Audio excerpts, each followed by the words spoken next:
되셨습니까?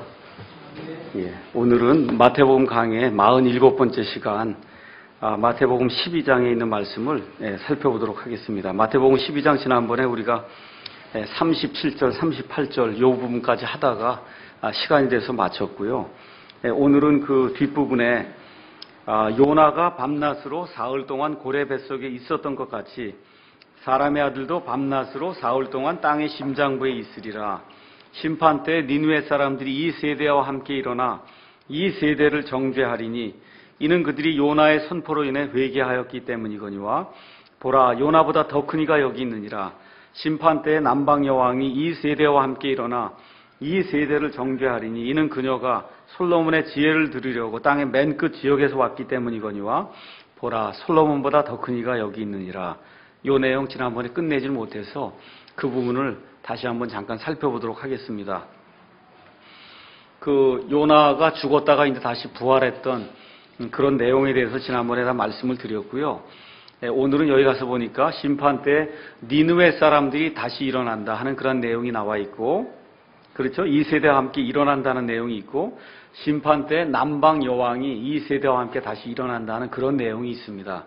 그래서 가서 여기 있는 그대로 보니까 니느웨 사람들이 이 세대는 누구예요? 이 세대가 시간을 얘기하는 게 아닙니다. 어떤 세대예요? 세대는 어디에서 나온 거다. 그렇게 얘기를 했죠. 그러니까 지금 이 메시아를 거부하는 그 사람들을 얘기하는 거예요. 그러니까 여기 나와 있는 것은 1차적으로 예수님 당시에 예수님을 거부하고 배척하던 그 사람들을 이야기하는 겁니다. 제가 하나 여쭤볼게요. 여기 지금 예수님을 거부하고 배척하던 그 사람들은 유대인입니까? 이방인입니까? 유대인이죠. 여기 니느웨 사람이나 아니면 여기 심판 때 이제 일어나게 될 남방 여인은 이방인입니까? 유대인입니까? 이방인이에요? 유대인이에요? 이방인이죠. 맞죠? 근데 지금 여기 예수님 뭐라고 얘기하냐면 심판 때 믿었던 그 이방인들이 요나의 선포를 듣고 그리고 회개했던 그 이방인들이 일어나서 누구를 정죄한다는 거예요? 내가 하나님의 선민입니다 하고 얘기하던 누구를 정죄한다고요? 유대인들을 지금 정죄하는 그런 일이 생긴다는 겁니다. 자, 그래서 오늘은 잠깐 이 이교도들은 어떻게 구원을 받느냐 하는 그 문제를 잠깐 살펴보겠습니다. 로마서 2장 26절에 이 내용이 요약이 돼서 이렇게 나와 있습니다. 한번 제가 잠깐 보도록 하겠습니다. 로마서 2장 26절에서 27절에 가서 보니까 그런즉 무할례자가 율법의 의를 지키면 그의 무할례를 할례로 여겨야 하지 아니하겠느냐. 또한 본래 무할례자가 율법을 이행하면 율법 작구와 할례를 통해 율법을 범하는 너를 판단하지 아니하겠느냐. 지금 사도 바울이 지금 이 말씀을 기록하고 있는데 이 말씀이 예수님이 지금 말씀하신 거하고 똑같은 맥락이에요. 자, 남방 여인이나 아니면 니느웨 사람들은 무할례자입니까? 할례자입니까? 무할례자죠. 그렇죠? 근데 무할례자가 율법의 의를 지켰다 하는 얘기는 하나님의 복음의 그 선포를 듣고는 그리고 어떻게 했다는 거예요? 하나님께로 돌이키고 회개하는 그런 일을 했다는 겁니다. 그러면 그의 무할례를 뭐로 여겨야 돼요? 할례 받은 것으로 여겨야 한다는 거예요. 그 다음에 또 뭐라 그래요? 본래 무할례자가 율법을 이행하면 율법 작구라고 이렇게 되어 있는데 원래는 글씨예요. 글씨를 가지고 들고 와갖고 자꾸 뭐 글씨대로 이렇게 하자고 하고 또 할례를 통해 율법을 범하는 너를 정죄하지 또 판단하지 아니하겠느냐 하는 그런 말씀이 이제 나옵니다. 여기 있는 말씀 그대로 이제 보시면은 여기 남방 여인도 이 믿지 않는 그 유대인들을 나중에 심판하게 되고 그 다음에 요나의 선포를 듣고 회개했던 그 니느웨 사람들도 나중에 부활하게 될 때 예수님 당시에 예수님을 배척하고 배반했던 믿지 않던 그런 유대인들을 심판한다는 그런 내용이 지금 이 안에 담겨 있거든요. 그러니까 이것이 명확하게 이 사람들이 뭐 구원받았다 이렇게 나와 있지는 않지만 이 내용적으로 이렇게 가서 보면 하나님의 그 대언자의 복음의 선포를 듣고 돌이킨 이방인들이 과거에 있었다는 겁니다. 남방 여인도 돌이켰잖아요. 그렇죠?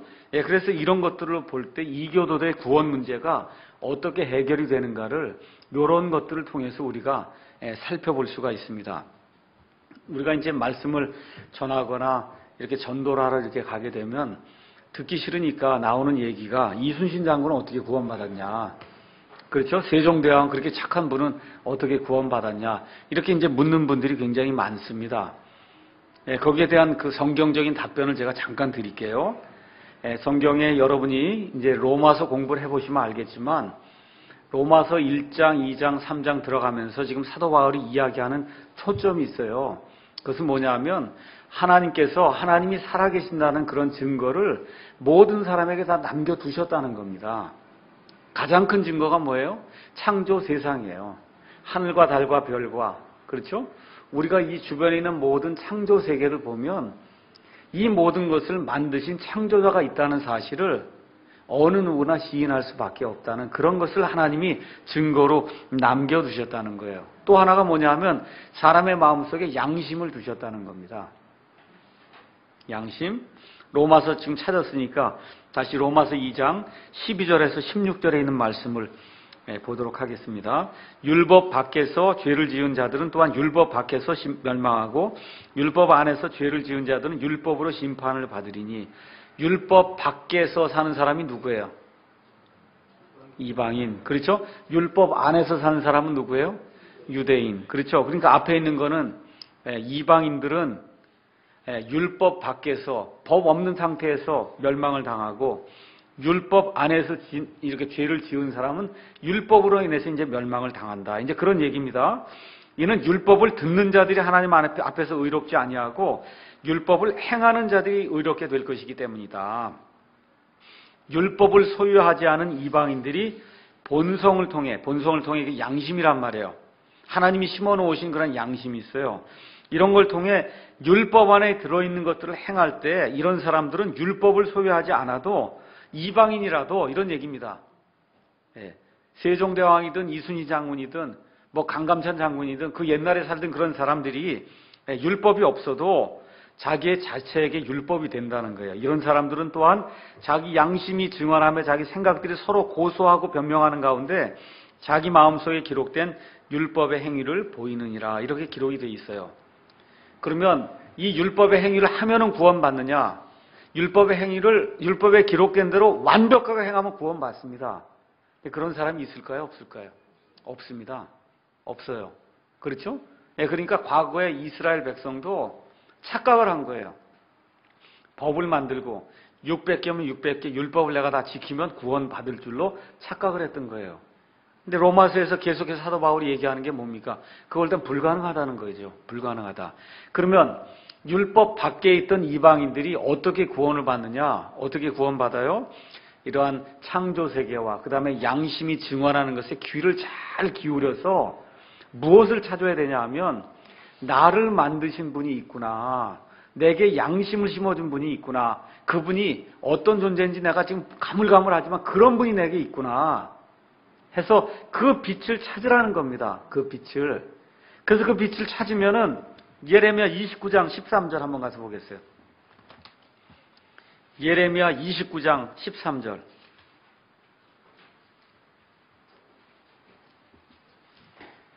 하나님께서 구약시대든 신약시대든 조선시대든 고려시대든 뭐 신라시대든 네팔에 사는 사람이든 지금 아마존강 유역에 있는 그런 원시인들처럼 사는 그런 사람들이든 하나님이 그와 같은 하나님께서 주신 창조세계와 양심의 소리에 귀를 기울이고 나를 만드신 분이 있구나. 내가 그분을 찾아야 되겠구나 하고 그거를 반응을 보이면은 13절에 너희가 마음을 다하여 나를 찾으면 어떻게 한다 그랬어요?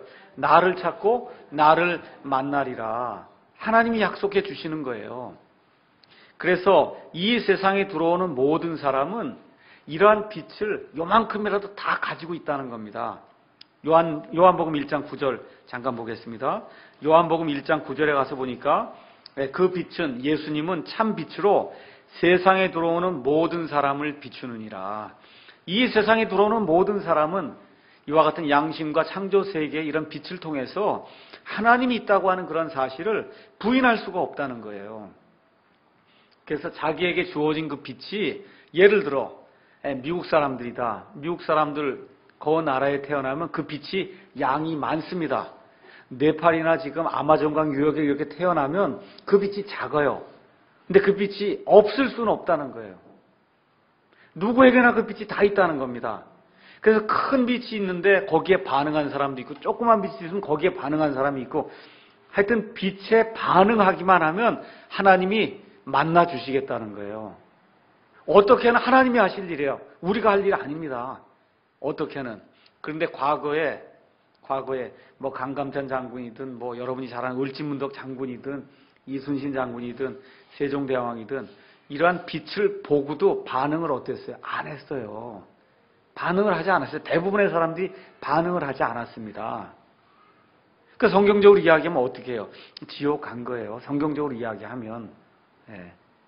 근데 하나님이 정당하게 나중에 심판하신다고 얘기하거든요. 빛도 하나도 안 주고 하나님 알지도 못하게 이렇게 만들어 놓고 지옥 보내는 그런 하나님 아니라고 성경이 분명히 이야기하기 때문에 저희는 그저 성경적으로 거기까지만 이야기할 수 있어요. 하나님께서 창조세계와 양심과 이런 것들을 통해서 하나님 아버지, 우리를 만든 창조주가 있다는 그런 빛을 이 세상에 들어오는 모든 사람에게 보여준다는 겁니다. 그 보여준 사람 중에 하나가 누구예요? 남방 여인이에요. 이 남방 여왕이 누굽니까? 솔로몬 당시에 세바라고 하는, 여러분이 오늘 집에 가시거든 팔레스타인하고 사우디아라비아 있는 그 지도를 한번, 혹시 영어 성경, 이 한영대역 성경 가지고 계시면은 어디를 펴보시냐면 한영대역 성경의 지도 4페이지 지도를 한번 가서 보세요. 4페이지 지도. 거기 가서 보면 민족들 노아의 후손 이렇게 나와 있습니다.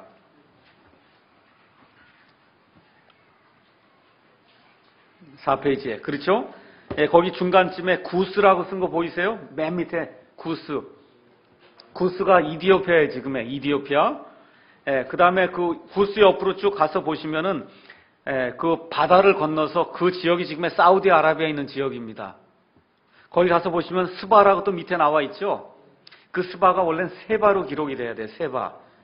그래서 옛날에는 요 바다를 중심으로 해서 이 밑에 구스가 있고 요 옆에 세바라고 한 데가 있었는데 이 옛날에 이 지역이 하나로 연결이 돼 있었던 것으로 우리가 지금 추정을 합니다. 그러니까 남방의 그 여인이 여기 저 구스, 이 이디오피아의 그 여인으로 이렇게 우리가 흑인으로 자꾸 생각을 하는데 실질적으로는 이 두 개가 요 지역이 붙어 있어서 그래서 이 지역이 옛날에 구스라고 이렇게 불렸어요. 그래서 이디오피아 지금에 있는 이 아프리카의 그 이디오피아뿐만 아니라 바다를 건너서 바로 앞에 내다 보이는 그 지역도 옛날엔 구스 지역이다 이렇게 불렸습니다. 그래서 거기 살던 이 세바의 그 여왕이 뭘 보고 찾아왔어요? 솔로몬이라고 하는 그런 사람을 통해서 하나님이 그에게 빛을 비춰줬거든요. 그래서 찾아왔습니다. 그래서 말씀을 듣고 돌아가서 이 구스 이디오피아 이 전 지역에 유대교, 하나님을 섬기는 유대교를 처음으로 믿는 그런 사람이 돼서 여인이 돌아간 거예요. 그래갖고 지금도 요 이디오피아에는 여호와 하나님만을 섬기는 흑인 유대인들이 굉장히 많아요. 지금 보면 피부색이 다 흑인이에요. 흑인. 근데 누구만 섬겨요? 여호와 하나님만 섬겨요. 유대인이에요. 자기는 유대인이에요. 유대인. 그래서 이스라엘 백성들이 지금 살고 있는 팔레스타인 땅에 있는 이스라엘 백성들이 피부 색깔이 틀리고 완전히 다른 사람처럼 생겼는데도 불구하고 이디오피아에 있는 이 유대인, 팔라샤라고 하는 이 유대인들은 자기 동포라고 생각을 하고 그래서 이 사람들을 지금도 구출해주고 있고 어려움을 당하면 도와주고 있어요. 전승에 따르면 이 세바의 여왕이 솔로몬의 아기를 대서 그래서 거기서부터 유대교가 이제 출발이 됐다 이렇게 생각하는 그와 같은 전승이 있습니다. 그래서 나중에 사도행전이 되니까 시작이 될 때 이디오피아의 그 국고를 맡은 그 간닥의 여왕의 한 내시가 명절을 지키러 예루살렘에 왔던 거 기억하시죠? 명절을 지키러 가는 사람 누구만 가요? 예루살렘에 명절 지키러 가는 사람 누구만 가요? 유대인만 간단 말이에요. 그러니까 이 이디오피아에 살고 있던 피부는 검고 이런 흑인이지만 누구예요? 그 사람은? 유대인이에요. 유대인. 아시겠죠? 그래서 전지전능하신 그런 하나님을 알게 됐다는 겁니다. 그래서 제가 이제 결론적으로 이제 말씀드리고자 하는 것은 외딴 지역에 살든 아니면 과거에 고려 시대에 살았든 고조선 시대에 살았든 중국의 한나라에 살았든 어디에 살았든지 지금 아마존강 유역에 살든지 아프리카 오지에 살든지 상관이 없어요. 성경적으로 이야기하면 하나님이 그들에게 비춰주신 그 빛은 정도가 다 다릅니다. 그 빛에 순종하고 하나님을 찾으려고 노력하면 하나님이 반드시 만나주신다는 거예요. 어떤 방식으로든. 성경에 나와 있는 대표적인 인물이 누굽니까? 이방인으로 구원받은 대표적인 인물. 욥 있잖아요. 욥 아세요? 욥. 아브라함 당시에 욥이 지금부터 약 4,000년 전에 사는 이 사람 유대인 아닙니다. 유대인 아니에요? 이런 사람들을 통해서 하나님께서 하나님의 공의와 하나님의 심판을 이제 보여주셨습니다. 자, 그 다음에 이제 예수님이 뭐라고 말씀하셨냐면, 심판 때 니느웨 사람들이 일어나 이 세대 사람들이 이제 정죄한다 그랬어요. 그렇죠? 그러면서 예수님이 뭐라고 얘기하냐면, 그런데 요나보다 더 큰 이가 여기 있다. 그게 무슨 뜻이에요? 요나가 니느웨에 가서 말씀 전하라 그러니까, 네, 제가 가겠습니다 하고 즐거운 마음으로 갑니까? 아니죠. 근데 우리 예수님은 즐거운 마음으로 오셨어요. 그렇죠? 요나가 거기에서 말씀을 선포하고는 저 산꼭대기에 올라가서 어떻게 되길 바래요? 이 니느웨에 불이 떨어져서 다 죽길 바라는 거야. 마지못해 했단 말이에요, 요나가. 근데 우리 예수님은 그게 아니에요. 진정으로 사랑하는 그런 마음으로 했어요. 그러니까 크다는 겁니다. 그렇죠? 남쪽의 그 여왕이, 남방 여왕, 세바의 그 여왕이 이 세대를 심판한다. 이렇게 되어 있습니다. 이 사람은 단순히 소문만 듣고 왔어요. 근데 지금 이 세대 사람들, 예수님이 말하는 이 유대인들은 소문만 들은 게 아니에요. 직접 누구를 봤어요? 하나님을 봤단 말이에요, 직접. 그렇죠? 그러니까 남방 여인보다 더 큰 자, 솔로몬보다 더 큰 자가 내가 여기 있다. 이렇게 예수님이 말씀하시는 겁니다. 이 여인은 많은 돈을 들여서 솔로몬을 보러 왔거든요. 맞죠? 이 여인이 가지고 온 그런 향품이 그 당시에 중국에서까지 솔로몬의 지혜를 들으려고 왔다는 거예요. 근데 누구의 향품과 이런 게 많았냐면 이 세바의 여왕이 가지고 온 그러한 물품이 셀 수 없을 정도로 많았다는 거예요. 근데 예수님께 나갈 때 여러분 뭐 가지고 나갑니까? 아무것도 없잖아요. 그게 더 크다는 겁니다. 예수님께. 그래서 또 누구에게 왔냐? 죽을 자에게 왔어요. 솔로몬이라고 하는 죽을 사람에게 왔어요. 근데 우리 예수님은 영원토록 죽지 않는 분입니다. 그래서 여기 예수님께서 요나보다 더 큰 이가 여기 있다. 솔로몬보다 더 큰 이가 여기 있다. 이 얘기할 때 더 크다고 하는 그런 의미가 무엇인지 저와 여러분이 잘 이해하시면 좋겠습니다. 43절에서부터 이제 45절에 말씀은 이제 부정한 영이 어떤 사람에게 들어갔다가 다시 나왔다가 다시 들어가는 그런 내용이 이제 기록이 되어 있습니다.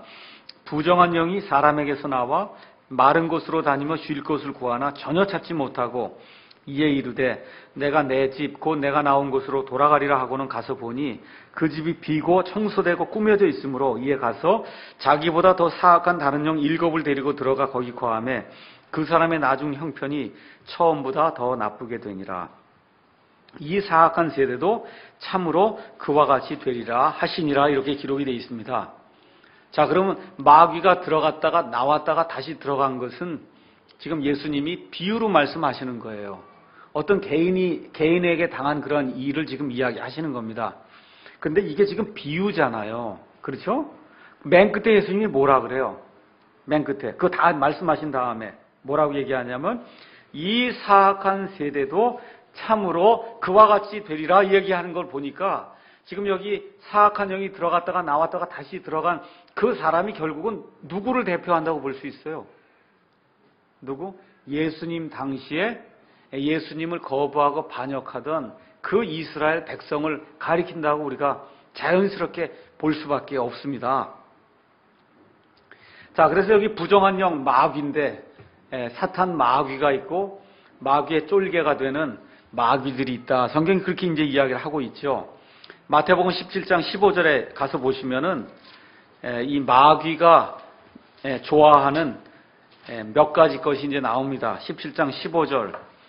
내 아들에게 긍휼을 베푸소서. 그가 미친 증세로 심히 시달리고 자주 불 속에 쓰러지며 종족 물 속에 빠지나이다. 마귀가 뭘 좋아해요? 물을 좋아해요. 사람은 어디다 밀어넣길 좋아해요? 불 속에 밀어넣길 좋아합니다. 그러고도 깨닫질 못해요. 이 마귀가 들어간 사람이. 좀 하여튼 성경적으로 이렇게 이야기하고, 또 여기 이 예수님이 마귀가 살던 그 집이 어떤 게 마귀가 살던 집이라 그럽니까? 사람의 몸이 마귀가 살던 집이다. 지금 그렇게 이야기하고 있죠. 그러니까 믿지 않는 그런 사람에게 마귀가 들어가서 그 사람의 몸을 집으로 삼는다는 거예요. 이게 똑같은 거예요. 저와 여러분이 예수님을 맞이해서 성령님이 우리 안에 들어오시면 성령님이 저와 여러분의 몸을 뭐로 삼습니까? 집으로 삼아요. 근데 성령님이 삼은 그 집을 성령님의 전이라고 얘기해요. 아시겠죠? 전, 템플이라고 얘기하는 거예요. 템플. 그래서 저와 여러분은 이렇게 살잖아요. 사는데 성령님을 모시고 사는 집이 움직이는 집이에요. 이 집이. 움직이는 성전이에요. 움직이는 성전.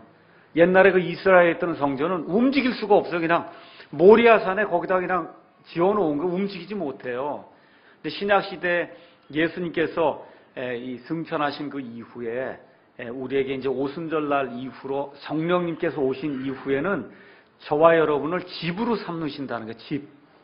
아시겠죠? 마귀도 자기 사람을, 그 사람의 몸을 뭐로 삼아요? 자기 집으로 삼는다는 겁니다.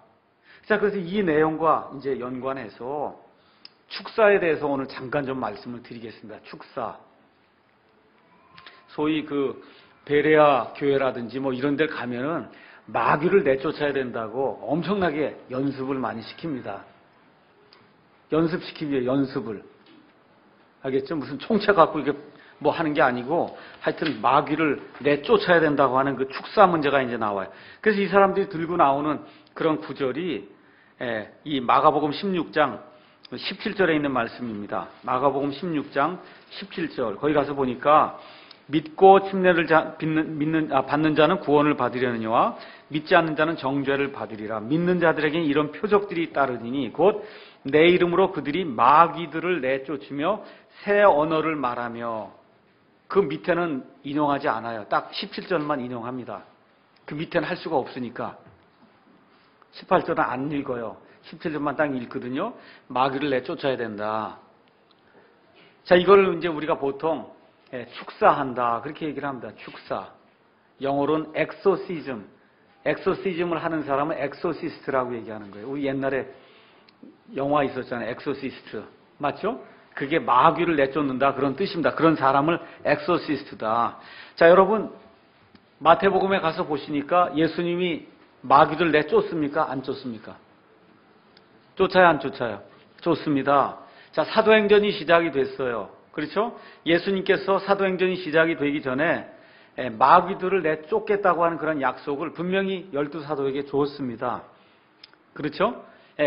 그런 내용들이 있지만 그런 내용이 정확하게 이제 기록이 된 거 한 예를 찾아보면 사도행전 16장에서 빌립보 지역에서 사도 바울이 복음을 선포하다가 마귀가 들려있는 점치는 소녀를 만나서 그 소녀에게서 마귀를 내쫓는 그런 대목이 거의 유일하게 한 군데 이제 기록이 돼 있어요. 그러니까 이제 이 목사님들이나 이런 거 하시는 분들이 이 두 가지를 근거, 예수님도 내쫓았다. 사도 바울도 사도행전 16장에서 내쫓지 않았냐. 그러니까 예수님을 믿는 사람은 마귀를 내쫓는 권세가 있는 거다. 그래서 마귀를 내쫓아야 되니까 연습을 하라 해서 엄청 이제 연습을 시킵니다. 자, 그래서 이 축사의 문제를 잠깐, 여기 지금 마태복음 12장에 중요한 내용이 나왔기 때문에 잠깐 이제 말씀을 좀 드리도록 하겠습니다. 첫 번째는 사탄 마귀와 그의 종들인 마귀들은 실제로 존재하는 영적인 존재예요. 이 사실을 저와 여러분이 꼭 인지를 해야 됩니다. 우리 눈에 보일까요? 안 보일까요? 안 보입니다. 영적인 존재이기 때문에 안 보여요. 근데 성경은 처음부터 끝까지 사탄 마귀의 쫄개들인 마귀들이 존재하고 있고 어떤 경우엔 사람의 몸속에 들어가기도 하고 어떤 경우엔 병을 일으키기도 하고 또 이 마귀들에게 사로잡히면은 그러면 아까 말씀드린 대로 창조를 통해서 양심을 통해서 하나님이 빛을 비춰줘도 이 세상의 신에게 꽉 잡혀 있으면 빠져나오기 어렵습니다. 그래서 첫 번째 우리가 기억해야 될 거는 마귀와 또 마귀의 천사들인 마귀들이 실제로 존재하는 하늘의 영적 존재들이다. 자, 그러면 그리스도인들이 이 악한 마귀들을 어떻게 다루어야 되느냐? 예수님처럼 축사해서 내쫓아야 되냐? 지금 여러분 여기 마귀 쫓고하는 그런 내용들이 나오는데 여태까지 쭉 살펴보니까 누구에게 지금 대상으로 지금 이 일을 하고 있어요? 유대인들 대상으로 메시아의 표적으로서 지금 이 일들을 하고 있지, 이 일들을 그냥 늘상 늘 우리가 해야 되는 그런 일로 지금 예수님이 우리에게 이야기하지 않고 있습니다.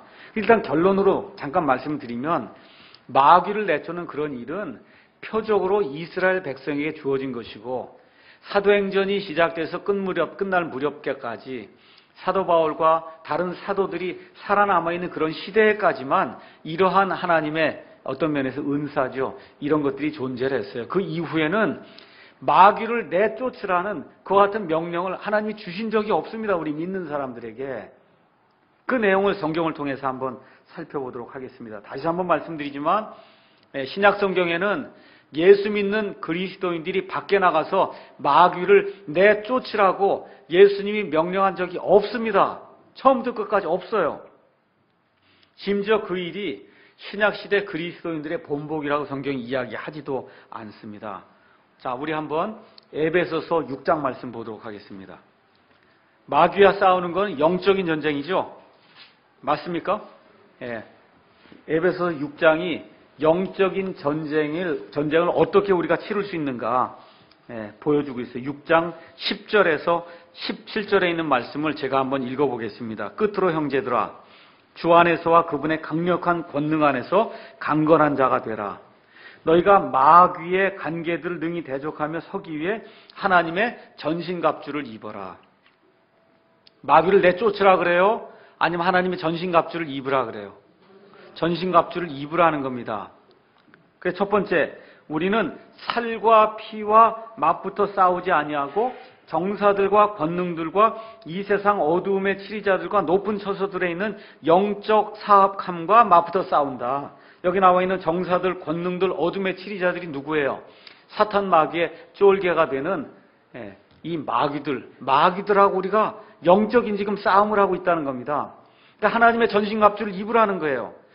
13절에 그러므로 너희가 악한 날에 능히 버티어내고 모든 일을 행한 뒤에 서기 위해 하나님의 전신갑주를 취하라는 거예요. 취해서 입으라는 겁니다. 그 전신갑주가 뭐냐? 첫 번째, 진리로 너의 허리를 동여매고, 진리, 하나님의 진리로 이 허리를 동여매야 설 수 있다는 거예요. 의의 흉갑을 입고, 여기 흉갑을 여기 가슴을 가려야 된다면 중요하니까. 의가 뭐라 그랬어요? 하나님에게서 오는 의. 오늘 아침에 배운 걸로 이야기하면 율법의 의가 아니라 예수님께서 십자가에 단번에 영원토록 끝내놓으신 그 일을 믿는 것으로 오는 의, 그걸 다 여기 가슴을 가리라는 겁니다. 그 다음에 화평의 복음을 예비한 것으로 신발을 신어라. 모든 거에 믿음의 방패를 가져라. 그렇죠? 그것으로 능히 저 사악한 자의 모든 불화살을 끄고 구원의 투구와 성령의 검, 곧 하나님의 말씀을 취하라. 여기 마귀 내쫓으라고 가서 축사하라는 말이 있어요? 없어요? 여러분, 우리가 지금 신약시대에 영적인 싸움을 할 때 표준이 되는, 여러분 전투하러 가면은 군인들에게 이렇게 전투하라고 가르쳐주는 훈령이 있어요. 맞죠? 그 훈령의 내용이 지금 여기 기록이 되어 있는 거예요. 어떻게 싸워야 된다. 이 안에 가서 축사하라는 내용이 있습니까? 없습니까? 있어요? 없어요? 없어요. 왜 그런 내용이 빠지는가? 그 내용을 제가 여러분에게 가르쳐 드리겠습니다. 자, 그러면 여기 나와 있는 하나님의 전신갑주는 두 가지로 나눌 수 있어요. 하나는 수비용 무기, 하나는 공격용 무기. 그 두 가지만 가지고 있으면 된다. 하나님이 지금 그렇게 이야기하는 겁니다. 그럼 마귀들 다루는 첫 번째 단계는 하나님께서 절대적인 권능을 갖고 계신 분이라는 사실을 우리가 인지하는 거예요. 다시 말씀드리면 저와 여러분이 마귀하고 싸워서 이길 수 있을까요? 없을까요? 없어요. 절대 무모한 싸움 하려 들으면 안 됩니다. 마귀가 이겨요, 여러분을. 힘이 더 세요. 능력이 더 셉니다. 그러니까 우리 힘으로는 마귀와 1대1로 붙어가 이길 수가 없다는 거예요. 그러니까 마귀를 이길 수 있는 유일한 힘은 하나님에게서 온다. 하나님만이 마귀를 이기고 물리칠 수 있다는 그 생각을 여러분이 꼭 가지셔야 되고, 두 번째, 마귀들의 공격을 잘 경계해서 살펴봐야 된다는 거예요. 그래서 베드로전서 5장 8절에 정신을 차리고 깨어 있으라. 너희 대적 마귀가 울부짖는 사자같이 돌아다니며 자기가 삼킬 자를 찾고 있다 그랬어요. 그러니까 누가 마귀에게 걸리냐 하면 마음 턱 놓고 사는 사람이 마귀에게 걸립니다. 그러니까 경계를 하라는 거 어떻게 해요? 정신을 차리고, 소버라는 그런 단어를 써서 이거는 무슨 얘기냐면 술 취하지 말라 그런 뜻이에요. 술 취한 사람 정신이 왔다 갔다 하거든요. 정신을 똑바로 차리고 깨어 있어서 울부짖는 사자같이 돌아다니는 그 마귀의 괴계에 빠지지 않도록 그렇게 해라. 이제 그 말씀을 이제 얘기하고, 마지막 단계, 세 번째 단계는 하나님의 전신갑주를 입고 마귀를 대항하라는 거예요. 영어로는 resist하라는 뜻이에요. 내쫓는 게 아니라, 여러분 옛날에 2차 세계대전 일어날 때 레지스탕스라고 아시죠? 프랑스에서 독일 나치군들 숨어서 지하에서 이렇게 하던 그 사람들 레지스탕스라고 얘기하죠. 그게 리지스트라고 하는 단어에서 나온 거예요. 뭐야? 저항하는 거예요. 저항하는 거예요. 그러니까 첫 번째는 하나님만이 마귀를 물리칠 수 있고 그분만이 마귀의 대적이 될 수 있기 때문에 우리 자체로는 마귀를 이길 힘이 없다는 사실을 인지하고, 그래서 늘 깨어 경계하고, 그 다음에 하나님의 전신갑주를 취해서 입으라는 겁니다. 이게 우리가 해야 될 모든 일이야. 더 이상 할 수가 없어요, 우리가.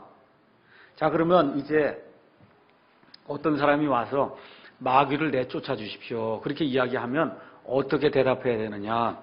먼저 그리스도인이 목사에게 찾아옵니다. 아니면 어떤 형제에게 찾아와요. 형제님, 제가 마귀 들렸습니다. 믿는 사람인데 와서, 여기서 베레아하는데 가봐요. 뭐 처녀 귀신 뭐 할 거, 믿는 사람도 다 걸리니까. 그렇잖아요? 그럼 내쫓아야 하잖아요. 맞습니까? 그런데 가면 다 믿는 사람도 걸리는 거예요, 다. 근데 어떤 사람이 와서, 형님, 제가 마귀 들렸습니다. 그렇게 이야기하면, 뭐라고 저희가 대답을 해야 되냐 하면, 구원 받으셨습니까? 하고 그걸 물으셔야 돼요. 구원 받으셨습니까? 하나님이 구원하시면 마귀가 절대 못 들어옵니다. 이게 무슨 얘기냐? 한번 가서 성경 말씀 가서 읽어보겠어요. 에베소서 1장 13절 한번 보겠습니다. 에베소서 1장 13절.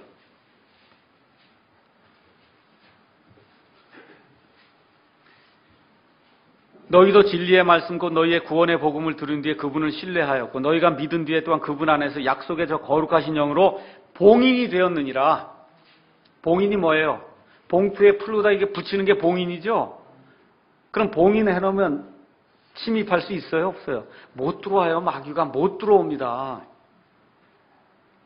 그래서 그게 어디까지 지속이 되느냐? 가서 4장 30절 가서 보겠어요. 하나님의 거룩한 영을 슬프게 하지 말라. 그분으로 말미암아 너희가 구속의 날까지 봉인되었느니라. 구속의 날이 뭐예요? 우리 몸이, 우리가 죽은 뒤에 우리 몸이 저기 썩지 않습니까? 나중에 예수님께서 천사장의 음성과 호령과 이게 내려오실 때 그때 우리 몸이 구속이 되거든요. 그때까지 몸이 지금 썩어 있어도 마귀가 침범을 못 한다는 거예요. 왜 그래요? 하나님이 풀로 봉인해 놨기 때문에. 그러면 예수 믿습니다 이렇게 얘기하는 사람에게, 예수님이 내 구원자입니다 이렇게 얘기하는 사람에게 마귀가 들어갈 수 있어요, 없어요? 없습니다. 왜 그래요? 예수님이 일단 우리 안에 들어오시면 우리 몸이 뭐가 돼요? 예수님의 집이 된단 말이에요. 예수님의 집이 돼버린 거예요. 그러니까 못 들어와요. 마귀가 못 들어와. 예수님을 이길 수가 있어야 들어오지, 예수님을 물리쳐야 들어올 거 아닙니까? 그러니까 못 들어와요. 그러니까 어떤 그리스도인이 와서 제게 처녀 귀신이 왔습니다 뭐 이렇게 얘기하면 잘 얘기해 주셔야 돼요. 예수님이 들어오셨으면 못 들어옵니다, 마귀가. 설명을 해 주셔야 됩니다. 아시겠죠? 자, 그 다음에 이제 믿지 않는 사람이 왔어요. 믿지 않는 사람. 제가 귀신 들렸습니다. 우리말로 얘기하면 제가 귀신 들렸습니다. 이럴 때는 어떻게 해야 되느냐? 많은 목사들이 이런 데 이제 넘어가요. 뭔가 마귀를 멋있게 내쫓으면 그것도 이제 텔레비전에 방영이 딱 되고 그러면 성도들이 막 늘어나거든요. 거기에 그 유혹에 이제 빠져들기가 쉽습니다. 자, 그러면 마귀 들린 사람에게 하는 그런 조치를 제가 이제 말씀드릴게요. 자, 먼저 하여튼 비그리스도인이 왔어요. 그러면 구원 받으셨습니까? 이제 또 물어봐야 돼요. 여전히. 그래서 그 사람이 구원 받았다고 얘기를 하면 또 다시 설명을 해줘야 되는 거예요. 아까 제가 말씀드린 대로 구원 받은 사람에게 마귀가 들어갈 수가 없습니다. 그런데 이제 이 사람이 저는 구원이 뭔지 잘 모릅니다. 맞죠? 그러면 그럼 제가 마귀를 내쫓아 드리겠습니다. 이러면 안 되는 겁니다. 문제가 더 심각해져요. 왜 심각해지느냐? 지금 여기 마태복음 가서 한번 제가 설명을 드려볼게요. 마태복음 12장 가서 보세요. 아까 읽은데 부정한 영이 사람에게 들어갔죠. 그 다음에 나왔죠. 맞습니까? 그래 나와서 내가 다시 한번 가봐야 되겠다 하고 자기보다 더 사악한 영 7을 데리고 그 집에 갔더니 그 집이 다 어떻게 됐어요? 비어있고 청소가 다 돼 있단 말이에요. 그래서 7을 데리고 들어가서 이 사람의 나중 상태가 더 비참하게 됐단 말이에요. 맞습니까? 그러니까 잘 들으세요. 어떤 사람이 마귀를 내쫓는다 그래갖고 믿지 않는 사람인데 내쫓아내잖아요. 그러면 어떻게 되는 거예요? 주인이 없는 상태로 이 사람이 비어있는 거예요. 비어있잖아요. 그럼 내쫓긴 마귀가 나중에 몇을 더 데리고 들어가요? 7, 8을 더 데리고 들어간다니까. 더 데리고 들어가요. 왜 그래? 이게 비어있어요. 주인이 없단 말이에요. 주인이 없어요. 그러니까 마귀를 내쫓을 수 있을까요? 없을까요? 마귀가. 흉내를 내요. 내쫓는 것처럼 소리 지르고 내가 내 외삼촌이라 그러고 목소리가 변하고 그러지 않습니까? 여러분 보셨죠? 텔레비전 이거 보면 그러잖아요. 우리 할아버지라 그러고 다 얘기해요. 어이구 정말이라 그렇게 얘기를 한다면 마귀가 쇼를 하는 거예요. 왜 그래요? 나중에 7을 더 데리고 들어오려고. 7을. 그러면 그 사람의 나중 상태가 어떻게 돼요? 더 나쁘게 된단 말이에요. 더 나쁘게 돼요. 그러니까 지금 어떻게 해야 되냐면 그럼 그 사람이 제가 귀신 들렸습니다. 그렇게 얘기하면 어떻게 해야 돼요? 믿습니까? 그럼 믿는다고 얘기하면 그건 그럴 리가 없습니다. 설명해주고 저는 예수님이 누군지 모릅니다 하면 마귀를 내쫓으면 안 되고 하나 있는 게 낫지 8 되면 어떻게 됩니까 이게? 그렇잖아요. 그럼 어떻게 해야 돼요? 이 사람에게 예수 그리스도의 복음을 설명을 해서 이 사람의 소유자가 예수님이 되게 만들어야 돼요. 이게 아니면은 이 사람에게 마귀가 100번 들어갔다 나갔다 해도 이 사람 구원 못 받습니다. 나중에 상태가 더 어떻게 돼요? 더 나빠져요. 이 내용을 우리가 잘 기억을 해야 됩니다. 그러니까 마귀가 쇼를 하는 거예요. 다 내쫓기는 것처럼 그렇게 했다가 나중에 7을 더 데리고 들어가서 그 사람의 나중 상태가 더 나쁘게 그렇게 만드는 겁니다. 그러니까 예수님을 믿는 우리가 해야 될 일은 다른 거 없어요. 그 사람의 소유자가 예수님이 되도록 그 바꾸는 일을 우리가 해야 되는 거예요. 내 힘으로 쫓겠다 그러고 연습하고 그럼 매일 해봐야 누구 즐겁게 해주는 거예요? 마귀 즐겁게 해주는 겁니다. 마귀 즐겁게 해주는 거 불가능한 거예요. 여기 나와 있는 그 말씀 그대로 이해하셔야 돼요. 이게 비게 되면 우리 자신의 소유주가 없이 비게 되면 꼭 누가 들어와요? 마귀가 들어올 수밖에 없습니다. 우리 예수님은 빈집이라 그래서 그냥 쑥 들어가지 않아요. 우리 예수님은 말씀을 듣고 그 사람이 그 말씀에 설득을 당해야 돼요. 정말 하나님 말씀이 이렇구나. 내가 정말 죄인이라고 하는 그런 사실을 알게 되고 그리고 어떻게 납득이 되고 예수님 내가 내 개인의 구원자로 맞아드리겠습니다 하고 자발적으로 예수님을 모셔드리기 전까지는 예수님이 막 밀고 들어가지 않습니다. 폭력으로 밀고 들어가지 않아요. 마귀처럼. 그래서 이 내용을 잘 기억하셔서 그저 마귀 들렸다 그러고 귀신 들렸다 그러고 꿈에 나타났다 그러면 복음을 전해야 돼. 복음을. 내쫓으면 더 나쁜 일이 생겨요. 여러분 충분히 이해하셨죠? 예. 자, 그러면 축사 내용은 요걸 다 이제 지나가도록 하고. 자, 그러면 이제 그 다음으로 가서 보니까 40절에서 45절에 이제 내용이 46절에서부터 50절에 그분께서 아직 사람들에게 말씀하실 때 보라 그분의 어머니와 그분의 형제들이 그분과 말하기를 바라며 밖에 서 있더라. 그때 한 사람이 그분께 이르되 보소서 선생님의 어머니와 선생님의 형제들이 선생님과 말하기를 바라며 밖에 서 있나이다 하거늘 그분께서 자기에게 말한 사람에게 응답하여 이르시되 누가 내 어머니냐 누가 내 형제들이냐 하시고 손을 내밀어 자기 제자들을 가리켜 이르시되 내 어머니와 내 형제들을 보라. 누구든지 하늘에 계신 내 아버지의 뜻을 행하는 자 곧 그가 내 형제요 자매요 내 어머니이니라 하시니라. 이렇게 기록이 되어 있습니다. 자, 먼저 여러분에게 말씀드릴 것은 누가 내 형제냐. 예수님 말씀해 주시죠. 누가 내 형제냐.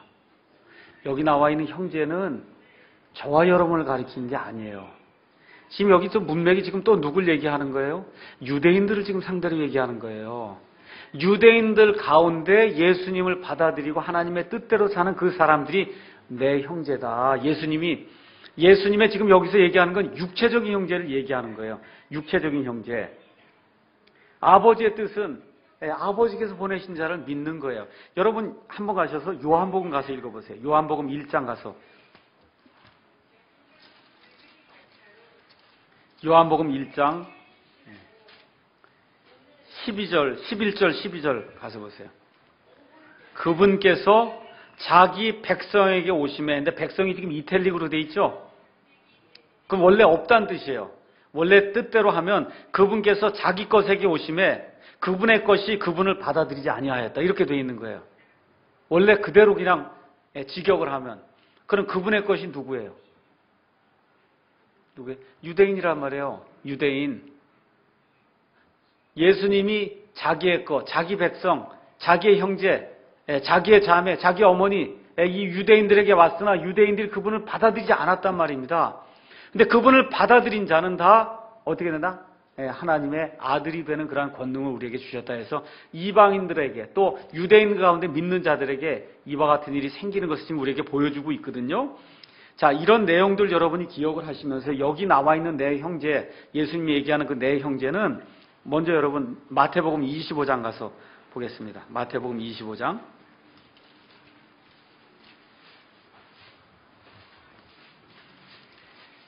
마태복음 25장 40절 예수님이 맨 마지막에 천년왕국에 들어갈 자들을 이제 선별하시는 그런 과정이 25장에 나오는데 25장 40절 거기 가서 보시면은 왕이 그들에게 대답하여 이르되 진실로 내가 너희에게 이르노니 너희가 이들 내 형제들 중에서 가장 작은 자 하나에게 그것을 하였은즉 내게 하였느니라. 나중에 다시 말씀드리겠지만 예수님 앞에 세 무리가 서 있어요. 유대인 한 무리가 중간에 서 있고 예수님의 오른쪽에 양민족에 속한 자들이 서 있고 예수님 왼쪽에 염소민족에 속한 자들이 서 있어요. 예수님이 이 내 형제들 요 유대인들에게 너희가 어떻게 행했냐 믿음을 가지고 그것 가지고 심판한다 지금 얘기를 하는 거예요. 이런 경우에 이 형제들은 지금 신약 성도들 얘기하는 게 아니에요. 육신적인 예수 그리스도의 육적인 피를 가지고 있는 그런 형제들 이야기하는 겁니다. 예를 들어 또 히브리서 2장 가서 한번 보겠어요. 히브리서 2장 11절. 히브리서 가서 보시면 히브리서 제목이 뭐로 돼 있나 한번 가서 보세요. 히브리서 1장 맨 위에 가셔서 히브리서 제목 한번 읽어보세요.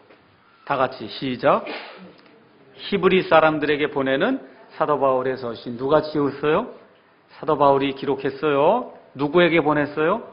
히브리 사람이 더 간단하게 얘기하면 누구예요? 유대인이에요. 유대인에게 보내는 유대인 그리스도인들에게 보내는 사도 바울의 서신이에요. 맞죠? 그럼 여기 히브리서에 나와 있는 모든 내용은 다 구약시대의 레위기를 기반으로 해서 지금 이렇게 기록이 돼 있어요. 왜 그래요? 이 레위기가 유대 사람들 향한 그런 말씀이기 때문에 지금 여기 대상이 누구냐면 히브리 사람, 유대인이에요.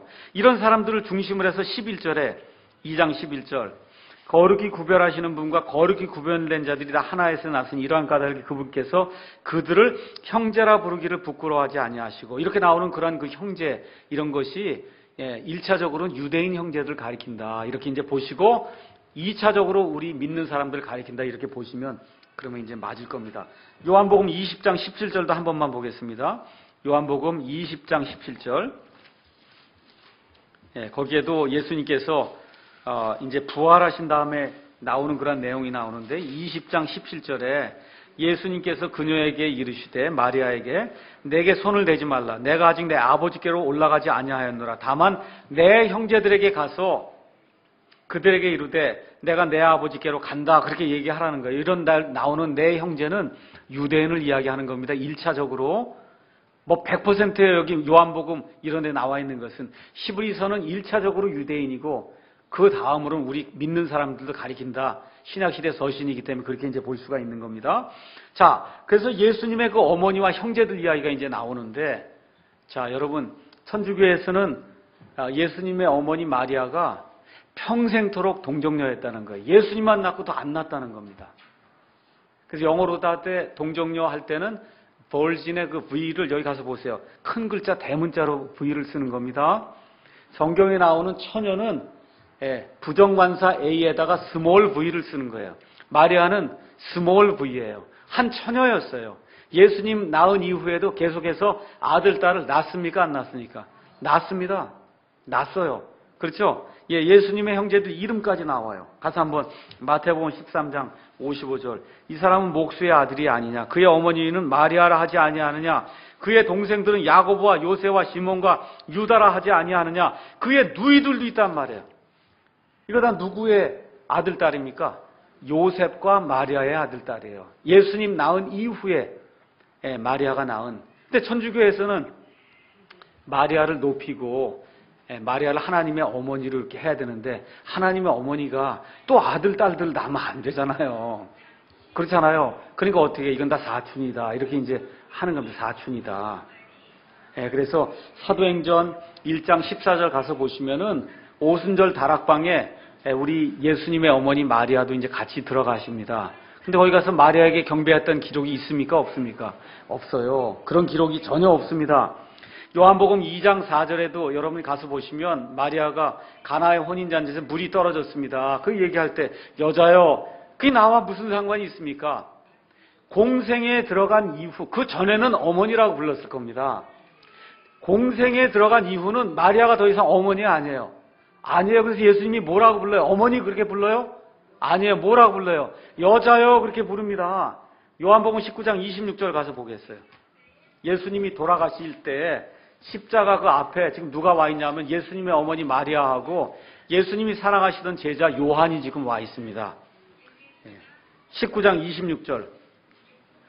그러므로 예수님께서 자기 어머니와 자기가 사랑하던 제자가 곁에 서 있는 것을 보시고 자기가 사랑하던 제자가 이름이 누구예요? 요한입니다. 이 요한복음을 기록한 요한이에요. 요한계시록을 기록한 그 요한. 보시고 자기 어머니에게 이르시되 여자여 어머니요 그래요? 여자요 당신의 아들을 보소서. 이거 잘 들으세요. 당신의 아들을 보소서. 이게 누구예요? 당신의 아들이. 예수님이 아니야. 그렇게 읽으면 국어를 잘못 읽는 거예요. 이게. 누구예요? 요한을 가리키는 거예요. 그 다음에 나오잖아요. 그러므로 그 다음에 그 뒤에 그 제자에게 이르시되 내 어머니를 보라. 이게 무슨 얘기입니까? 이제부터 내가 마리아를 어머니로 모시고 살아라. 지금 그렇게 얘기하는 거예요. 이해하시겠죠? 마리아에게는 뭐라고 부르세요? 예수님이? 여자요. 그렇게 부르자. 여자요. 예수님은 공생에 들어간 이후로는 한 번도 마리아를 어머니라고 부른 적이 없습니다. 여자요. 이렇게 부르는 거예요. 여자요. 처음부터 끝까지 여자요. 이렇게 부르는 겁니다. 내 어머니를 보라. 당신하고 또 얘기하고 당신의 아들을 보소서 얘기할 때 그 당신의 아들은 나를 봐라 이런 얘기가 전혀 아닙니다. 요한에게 내 어머니다. 그리고 마리아에게 당신의 아들입니다. 이제부터 이 요한이 당신을 보살펴 줄 겁니다. 지금 그렇게 얘기를 하는 거예요. 오늘 시간이 돼서 일단 여기까지만 이야기하고 다음 주에 마리아 숭배에 대해서 다시 한번 말씀을 드리도록 하겠습니다. 마치겠습니다.